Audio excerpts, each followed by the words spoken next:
Hi guys, and welcome back to Thanksgiving, yay!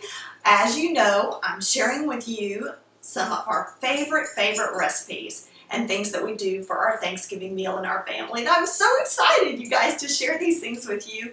It's just dishes that my family's loved for years and years and years. Okay, well, today we're going to do what I like to call a glazed pumpkin pie. It's a little bit different than your normal pumpkin pie, and I really think you're going to love this. So let's get right into it. First of all, you have a pie shell that is not pre-baked, okay? So, and guys, also reference the cherry pie video on that to see how to make that, and you just cut the recipe in half because you only need one crust, unless you're also making pecan pie or another custard or chocolate pie or something like that where you need another crust, then make the whole recipe. So for this, one recipe goes in the pie pan and keep it cold, okay? I've just brought it out because we're getting ready to go. Also, on this recipe, the pumpkin pie goes so quickly, you want to go ahead and get your oven preheated at 425 and have your oven rack, of course, ready in the middle of your oven to go. All right, so we're going to start with our 2 large eggs. And look, you guys don't even have to use a big old mixer for this. That's another thing I love about pumpkin pie. You can just whisk this up in a regular mixing bowl. It's so freaking easy. Love it. All right, so into your bowl go your eggs, and you want to beat them up really good.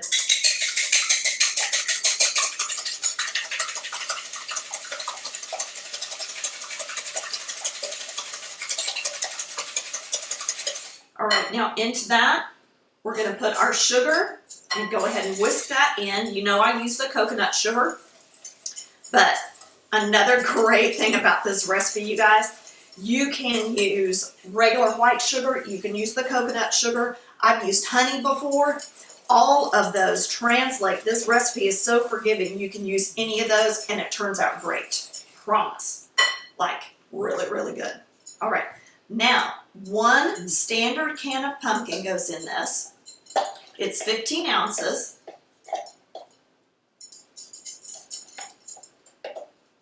Something I love to do, you guys, because I just like pumpkin. I know we're all enthralled with the pumpkin pie spice, right? And so I just love pumpkin. I always have. And so I typically keep a few cans of pumpkin on hand throughout the year to make things like pumpkin bread, pumpkin pie, if we're just feeling frisky that way. All right, we're gonna whisk that in.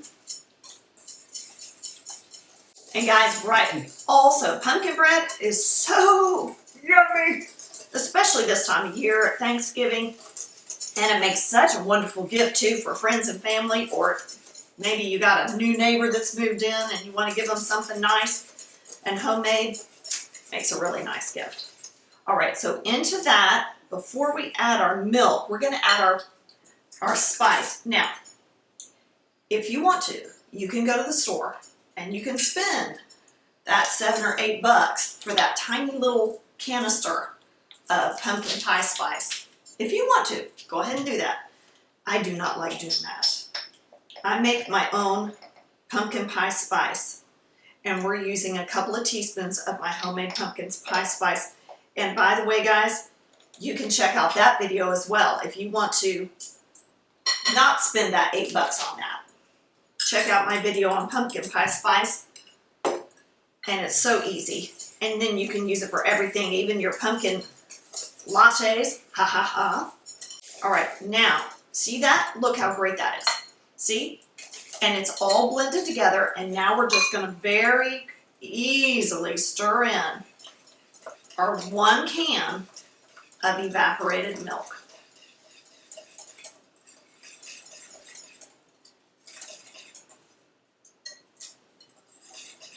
Don't forget to shake your evaporated milk, guys, before you open it up. So, 1 whole can of that.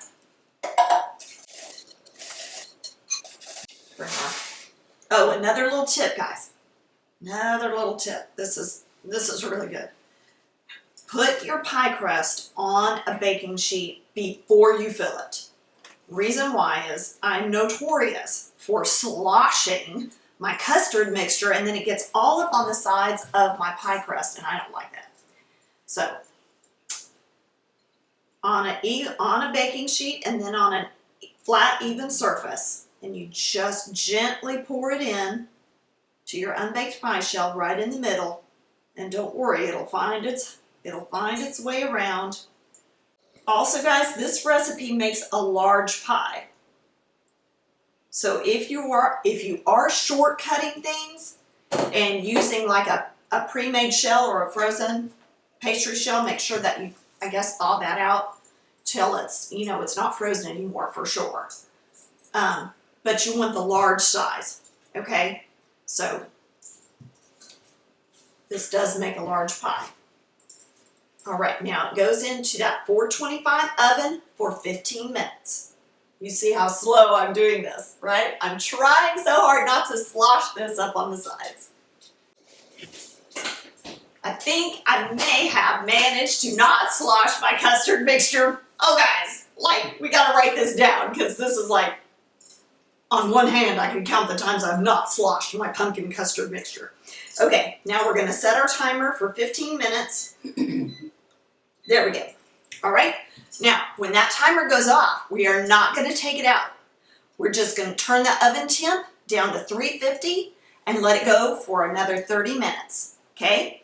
So this is so great because right here, you've got 45 minutes that you can do something else. And you don't have to babysit your pie. Okay guys, now to make the glaze, this is super easy in a food processor, okay? So we're going to take 1/4 cup of flour. I'm cheating, I'm not using my straight edge. Okay, then our coconut sugar, that's 1/2 cup, but don't worry guys, if you miss those amounts, don't worry about it. That will be in the description box for you, okay? All right, now 2 tablespoons of cold butter, chopped. All right, you can always do that ahead. I love to do that ahead and put it back on the little plate and into the refrigerator because it just chills that butter all the way through it and makes it lovely for processing and pastry crust and things like that. All right, little pulsing till it's fully incorporated. Okay, all right, now then that is going to go into our bowl right here. The main thing is in this topping that is going to be our glaze, you want everything fully incorporated, right? But what you're looking for is a crumbly mixture. You don't want it to be mushy, okay? So the ratio on that is very important. All right, so it's gonna look like that. See, it kind of clumps together a little bit if you press it, almost like a graham cracker crust that you're making for a cheesecake or a pie or something like that, but it doesn't like hold together. See that? So that's what you're looking for on that. Now, when it's at that, put it in the refrigerator, and we're gonna put that on our pie when the pie's at 30 minutes, remember. Okay guys, our 30-minute timer has gone off at our 350 oven temp. So it's gonna come out, we're gonna glaze it and put it back in to finish. Here's our glaze mixture that we had in the refrigerator. And we're just gonna sprinkle that over.